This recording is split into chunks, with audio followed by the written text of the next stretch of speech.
आदाब, नमस्कार। वसीम अख्तर और आप देख रहे हैं द लीडर हिंदी। यूपी की जिला बरेली में सावन का महीना शुरू हो रहा है। अगले महीने आला हजरत का 3 रोज़ा उर्स है। कुल वाले दिन रविवार है। सोमवार को शिव भक्त कांवड़ लेने के लिए जत्थों की शक्ल में निकलेंगे। अब पुलिस के पास एक रास्ता तो यह है कि तारीख को पीछे करा लिया जाए। अगर ऐसा नहीं होता है तो पुलिस दोनों आयोजन एक साथ कराने की तैयारी में जुट गई है। इस बात पर डीएम एसएसपी ने पीस कमेटी की बैठक में डिस्कस भी किया है। क्या होगा उस पर बात शुरू कर दी गई है। जिस दरोगा पर बिजली चोरी रोकने की जिम्मेदारी थी उसे गिरफ्तार कर लिया गया, इसलिए कि वो बिजली चोरी का मुकदमा निपटाने के नाम पर 6,000 रुपए ले रहा था। एसएसपी ने 4 थानों के इंचार्ज बदल दिए हैं। इतने ही इन्वेस्टिगेटर के खिलाफ जांच शुरू कराई है। एक बाइक में बारिश के दौरान चलते चलते आग लगी है। रात में सांप के काटने से एक महिला की मौत तो दूसरी को अस्पताल ले जाना पड़ा। बहू को जहर देकर मारने के इल्जाम में पति, ससुर और सास गिरफ्तार कर लिए गए हैं। नोएडा में फ्लैट नहीं दिलाने पर विवाहिता को पीटकर कमरे में बंद कर देने का सनसनीखेज मामला सामने आया है। पुलिस ने कुछ नए गैंग रजिस्टर्ड किए हैं। बुजुर्ग नानी को नाती ने तो भाई ने भाई को पीटकर घर से निकाल दिया। मलूकपुर चौकी में एक 6 साल का लावारिस बच्चा पहुंचा है जो अपना पता नहीं बता पा रहा। खबरें और भी हैं, आइए सभी से रूबरू कराते हैं। आला हजरत के कुल से दूसरे दिन होगा सावन का सोमवार। डीएम अविनाश सिंह और एसएसपी अनुराग आर्य ने सावन और आला हजरत के उर्स से पहले पीस कमेटी की बड़ी मीटिंग की है। जीआईसी के पंडित तादेश्याम ऑडिटोरियम में कांवड़ यात्रा के जत्थेदारों और दरगाह से जुड़े लोगों के साथ दोनों आयोजन सौहार्द, शांति और परंपरागत तरीके से संपन्न होने पर बात की है। सावन इसी माह से शुरू हो जाएगा, लेकिन पहला सोमवार 3 और दूसरा 10 अगस्त को होगा। उससे ठीक एक दिन पहले आला हजरत की कुल की महफिल इस्लामी इंटर कॉलेज के मैदान से जामियतुल रज़ा समेत दूसरे कई स्थानों पर सजेगी। जिस दिन कुल होगा उसी दिन शिव भक्त जल लेने के लिए रवाना होंगे। डीएम एसएसपी ने कहा है कि दोनों आयोजन सकुशल कराना हमारी प्राथमिकता है। एसएसपी ने जोगी नवादा में किस तरह त्योहारों से सौहार्द की खुशबू फैली, इस बात का भी जिक्र किया है। ये आप लोगों की मेहनत और हमारे जो पुलिस प्रशासन के ग्राउंड पे काम करने वाले कर्मचारी हैं, उनकी मेहनत का नतीजा है कि आज हम लोग जोगी नवादा को उस उदाहरण के तौर में प्रस्तुत कर रहे हैं कि आपकी सौहार्द का और आपकी भाईचारे का एक उदाहरण है जोगी नवादा।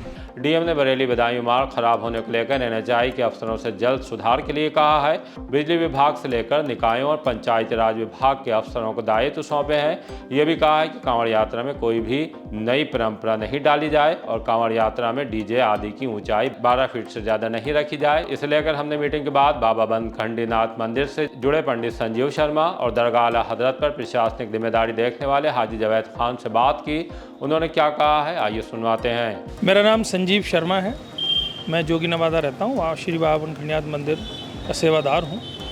और आज वृहद स्तर पर कथावाचक राधेश्याम शर्मा जी के इस ऑडिटोरियम में बहुत ही दिव्य और भव्य बड़ी बैठक का आयोजन आदरणीय डीएम साहब की अध्यक्षता में कांवड़ और जो आने वाला अपना उर्स है आला हजरत का, उसको लेकर एक अति गंभीर चर्चा हुई और पूरे शहर के बहुत ही बुद्धिमान बुद्धिजीवी वर्ग के लोग यहाँ उपस्थित थे और सब ने अपनी अपनी राय रखी, अपनी अपनी समस्याएं रखी। और जो बात हम लोगों की जो मुख्य बिंदु था वो ये था, चूँकि कांवड़ निकलती है, आती है, जाती है, लाखों लोग आते हैं, डीजे चलते हैं, बजते हैं, पूरे शहर भगवान शिव का, चूँकि ये नाथ नगरी आला हजरत की नगरी है तो बहुत उसी तरीके से होता है।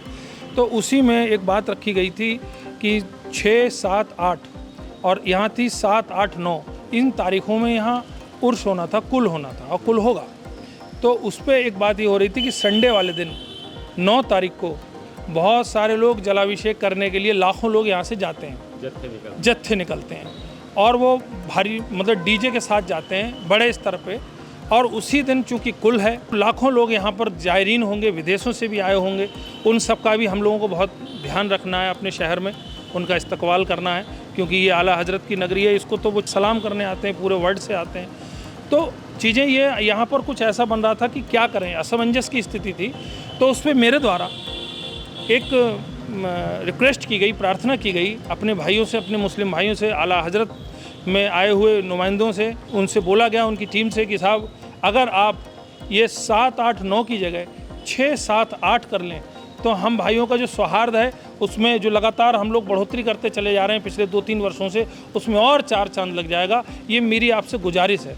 और यहाँ समय रहते सारे लोगों ने बैठ के चर्चा करते, अधिकारियों के बीच में ही उन्होंने ये बात तय कर दी कि हम अपने भाइयों का प्रेम बरकरार रखेंगे और उस कार्य को 6, 7, 8 में ही निपटाएंगे।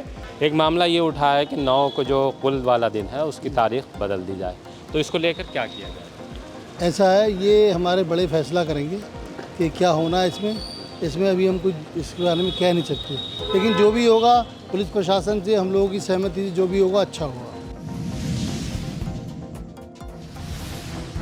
बिजली चोरी रोकने वाले थाने का दरोगा गिरफ्तार। भ्रष्टाचार निवारण संगठन विजिलेंस की टीम ने थाना एंटी पावर थेफ्ट, जिस पर बिजली चोरी रोकने की जिम्मेदारी है, उसके सब इंस्पेक्टर को 6000 की रिश्वत लेते गिरफ्तार किया है। नाम कृष्णपाल सिंह और बिजली चोरी में जेल भेजने की बात कहते हुए मुकदमे के निस्तारण पर पैसा मांगा गया था। तब बदायूं में अलापुर थाने के गांव नैथू के रहने वाले हेमराज ने एंटी करप्शन से शिकायत की। दरोगा ने जैसे ही 6000 के नोट थामे, ट्रैप टीम ने थाना एंटी पावर थेफ्ट बदायूं के परिसर में स्थित डिवीजन द्वितीय वितरण खंड कार्यालय से उसे दबोच लिया। उसके बाद थाना सिविल लाइंस में भ्रष्टाचार निवारण अधिनियम के तहत मुकदमा भी लिखवा दिया है। घिर कर आई काली घटाएं, झूम कर बरसा पानी। बादल तो कई दिन से मंडरा रहे थे, लेकिन दोपहर बाद तेज बारिश शुरू हो गई। शाम के वक्त तो घटाएं छा जाने से ऐसा लगा कि आज रात जल्द आ गई है। फिर तो झूमकर पानी बरसता रहा, इतना कि गर्मी काफूर होती दिखाई दी।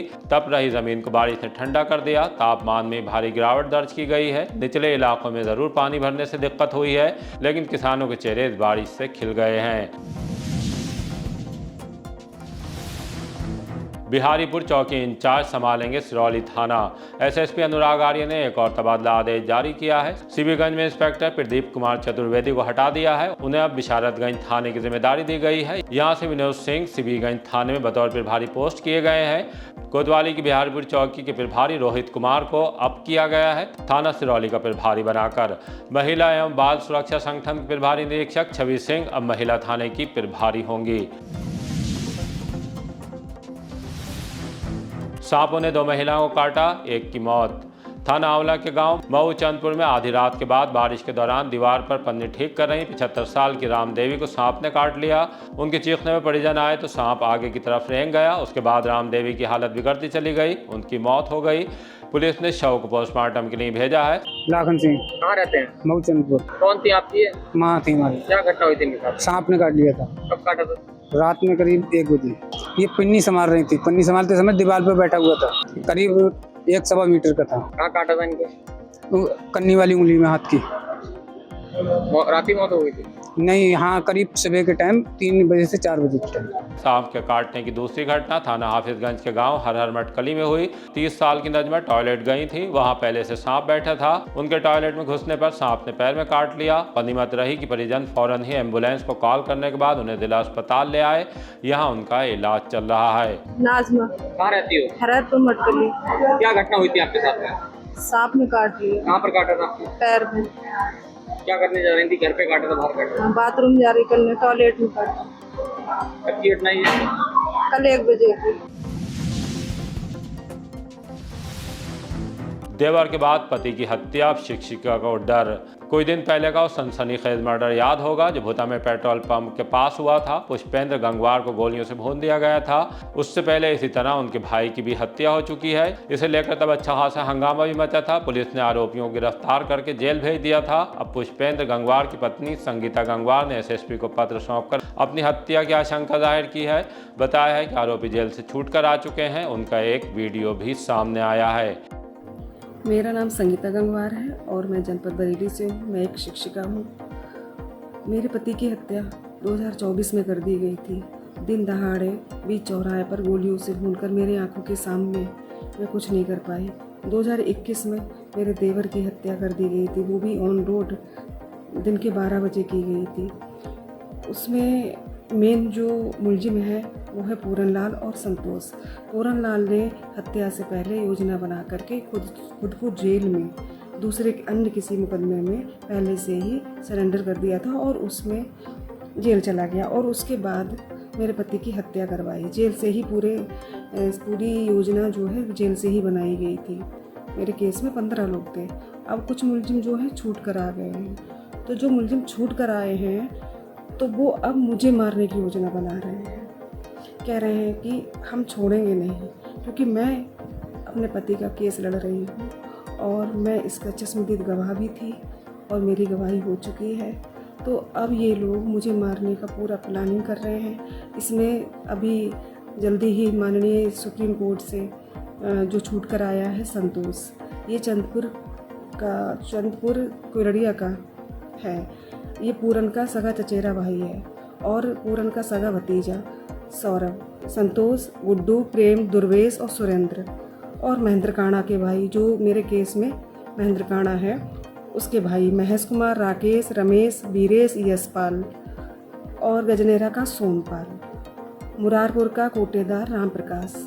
ये सब मिलकर मुझे मारने की पूरी योजना बना रहे हैं, क्योंकि उन्हें पता है कि जेल तो जाना निश्चित है, तो हम मार के क्यों ना जाएं। मेरे बाद कोई केस लड़ने वाला नहीं रह जाएगा। इन्होंने ये सोचा था पहले कि पुष्पेंद्र को मार करके कोई रह नहीं जाएगा इनका केस लड़ने वाला और यही सारा सब कुछ ख़त्म हो जाएगा, लेकिन मैं आगे बढ़ी और मैंने अपना केस लड़ा।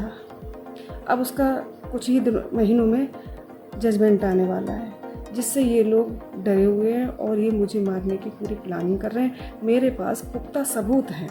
पूरे क्षेत्र में इनका इतना दहशत का माहौल है कि इनकी डर से कोई कुछ नहीं कहता, ना कोई गवाही देने को तैयार होता है, और जो भी गवाही देता है उसको ये लोग मार देते हैं। मेरे पति ने भी गवाही दी थी बाबा जी के केस में, जिस वजह से उनको मार दिया। अब ये लोग सब मेरे पीछे पड़े हैं। मैं क्या करूं? मैं बहुत डरी हुई हूँ। मैं क्या करूं? विकास भवन में लाइव सुने गए सीएम योगी आदित्यनाथ ने वाराणसी में मुख्यमंत्री शिक्षक कैशलेस चिकित्सा योजना का भव्य शुभारंभ किया। लाभार्थी शिक्षक एवं उनके परिवारों को चेक प्रदान किए। विद्यार्थियों को डीबीटी के जरिए यूनिफॉर्म, जूता, मोजा, स्वेटर, बैग और स्टेशनरी के लिए प्रति छात्र छात्रा को 1200 रुपए का चेक सौंपा। उनके इस कार्यक्रम का सीधा प्रसारण विकास भवन सभागार में देखा गया, जहां वन एवं पर्यावरण मंत्री डॉक्टर अरुण कुमार के साथ सांसद छत्रपाल सिंह गंगवार और भाजपा के ज्यादातर जनप्रतिनिधियों के साथ डीएम अविनाश सिंह, सीडीओ देवयानी, शिक्षा विभाग के अफसर भी मौजूद रहे। यहां नवीन नामांकित बच्चों को पाठ्य पुस्तक और स्टेशनरी भी वितरित की गई। माफिया के कुछ नए गैंग किए गए रजिस्टर्ड। एसएसपी अनुराग आर्य के निर्देश पर फरीदपुर और शाही थाने की पुलिस ने कुछ नए माफिया और उनके गैंग को रजिस्टर्ड किया है। फरीदपुर पुलिस ने गौकशी के लिए फाल्तून खान के गैंग का चिन्हीकरण M18 के तहत किया है। इस गैंग में बेचे खान, तैयब उर्फ तोयब खान, याकूब खान और कासिम का नाम भी शामिल है। मादक पदार्थों की तस्करी के लिए शेर मोहम्मद खान को माफिया घोषित किया है, जो मूल रूप से मोहनपुर जबकि वर्तमान में मोहल्ला मिर्धान में रह रहा है। शाही पुलिस ने नन्नू उर्फ नन्ने उर्फ लालता प्रसाद को गैंग लीडर बताते हुए इसमें शामिल गिरीश पाल उर्फ गुड्डू, धर्मेंद्र, चंद्र प्रकाश और राहुल की जानकारी सार्वजनिक की है। इस गैंग का लीडर दुमका का रहने वाला है। पुलिस का कहना है कि ये गैंग संगठित अपराध के जरिए धन भी अर्जित कर रहे थे। बहू को जहर देकर मारने में 3 गिरफ्तार। थाना बेहड़ी की पुलिस ने पति, ससुर और सास को गिरफ्तार किया है। इनके नाम वीरेंद्र, गंगाराम और मुन्नी देवी हैं। तीनों ग्राम एटपुरा के रहने वाले हैं। इन पर थाना शाही में बिहारीपुर में रहने वाली सलता देवी ने FIR दर्ज कराई थी। बताया था कि उनकी 26 साल की बेटी रिंकी को ससुराल में दहेज के लिए जहर देकर मार दिया गया। इसमें 9 लोगों को नामजद कराया था, जिनमें पुलिस ने अभी 3 को पकड़ा है। पुलिस का कहना है कि पकड़े जाने पर तीनों ने अपने किए के लिए माफी मांगी है। अब उन्हें कोर्ट में पेश किया जा रहा है। धर्मांतरण को लेकर हिंदू रक्षा दल का विरोध। हिंदू रक्षा दल के प्रमुख कार्यकर्ता शिवांश ठाकुर ने भीड़ के साथ कलेक्ट्रेट पहुंचकर डीएम के नाम ज्ञापन दिया। आरोप लगाया है कि बरेली में मेथोडिस्ट चर्च ऑफ इंडिया से जुड़े कुछ पदाधिकारी एक अलग फर्जी ट्रस्ट बनाकर धर्मांतरण का संगठित नेटवर्क चला रहे हैं। इसके लिए विदेशों से फंडिंग भी हो रही है। कुछ नाम भी बताए हैं।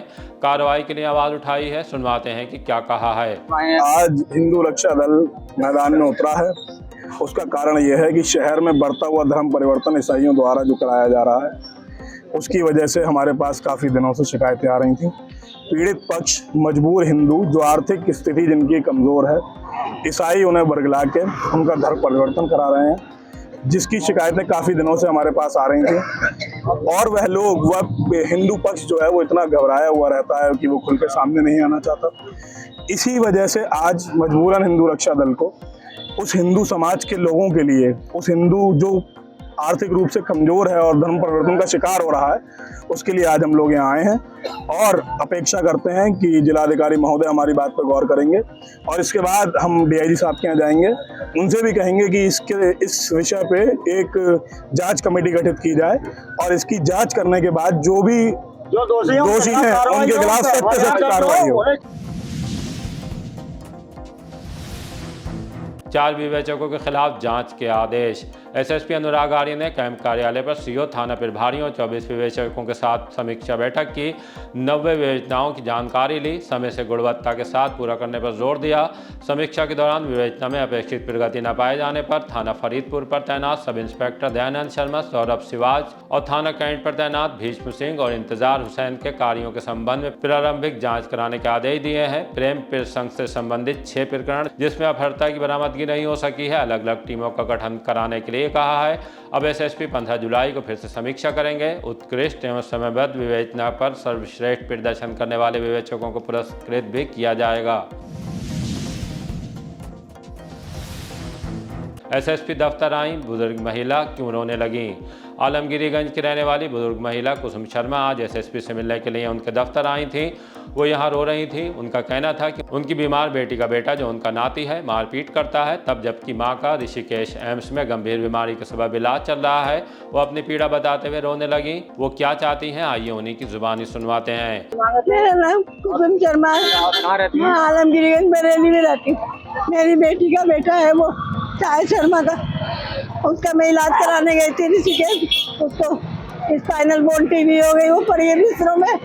उसको बाल पकड़ पकड़ के दीवार में बिठा रहा था। क्यों परेशान कर रहा है, क्या वजह है? नशा करते हैं लोग, कुछ काम धंधा करते नहीं है, पैसे मांग के रहते, सामान घर का तोड़ते फेंक देते। वही सामान लाओगे। कितना बड़ा बेटा है? वो 23-24 साल का करीब है। कब से परेशान कर रहा है? 1.5 साल से बहुत परेशान करता है। क्या करता है लोग? एक शराब की दुकान पे बैठता है, उसके साथ काम करवाता है और कहता है मैं प्रॉपर्टी का भी उसके साथ पैसा मिल जाता है। पता नहीं बेटी को क्या हुआ है आपकी? बेटी को स्पाइन में ना हड्डी गल गई है ऊपर की, मैं इलाज कराने ऋषिकेश गई थी। कब से मारा पीटी करता है आपके साथ में और बेटी के साथ में? हमारे साथ ऐसे करता है, मारता है, ऐसे मेरे कान से भी सुनाई नहीं पड़ता। थाने में शिकायत की थी आपने? थाने में नहीं, जाने नहीं दिया मुझे। पुलिस वालों को 112 नंबर पे रात में बुलाए थे, उन्होंने कहा अब इस समय कहीं भी चले जाओ। हाँ, उसके बाद में वहाँ पर ना पैसा ना फोन। बुजुर्ग को घर में नहीं घुसने दे रहे सगे भाई। शेरगढ़ में कांवड़ खास के रहने वाले राकेश कुमार डीएम से शिकायत करने के लिए कलेक्ट्रेट आए थे।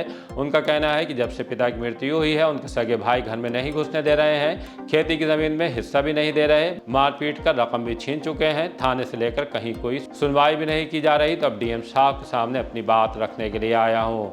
सीताराम। कहाँ रहते हैं आप? भेड़ी। क्या घटना हुई थी आपके साथ? ये हमें भाई लोगों ने जमीन भी छीन ली, बच्चे भी मार दिए, पुलिस ने हाथ नहीं पकड़ा अभी तक। 5 बच्चे हैं मेरे। क्यों मार रहे हैं, वजह क्या है? जमीन के पीछे। कितनी जगह है आपकी? जमीन है हमारी 8 बीघा, 2 भाई की 4 बीघा। कौन कौन है आपके भाई जो मारपीट कर रहे हैं आपके साथ? जो परमानंद है, भानु प्रताप है, तुलसीदास हैं, महेशपाल हैं। पैसे उसे भी छीने थे आप? हाँ। कितने पैसे छीने थे? छीने हमारे हमने पे 1.5 लाख रुपया। कब से परेशान कर रहे हैं? जब से हमारे बाप गुजरे हैं, जब से यही थिएटरबाजी है, बस घर में ना घुसन दे रहा है। जाते हैं हाथ में तोड़ देते हैं। बीवी बच्चे हैं आपके? नहीं, सब गायब कर दिए।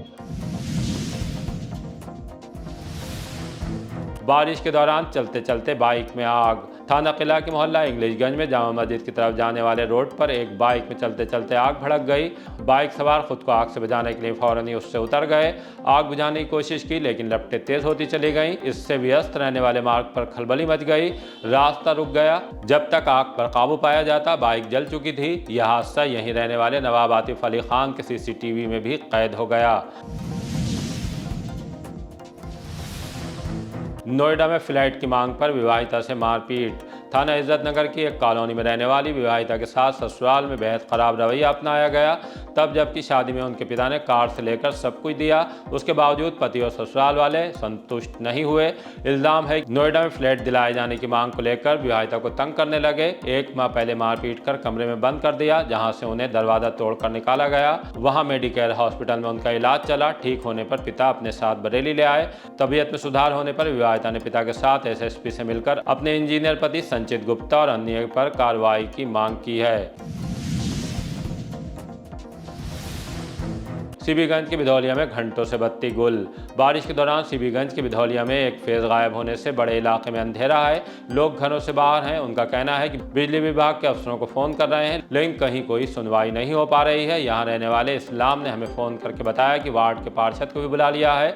सभी इकट्ठा होकर बिजली विभाग का समस्या का समाधान नहीं करने के लिए विरोध कर रहे हैं। इसी तरह की ताज़ा अपडेट जानने के लिए देखते रहिए द लीडर हिंदी। विदा लेने से पहले हमारी आपसे गुजारिश है कि हमारी रिपोर्टिंग पसंद आ रही है तो खबरों को शेयर कीजिए और हमारे चैनल को सब्सक्राइब करके हमारा हौसला ज़रूर बढ़ाइए।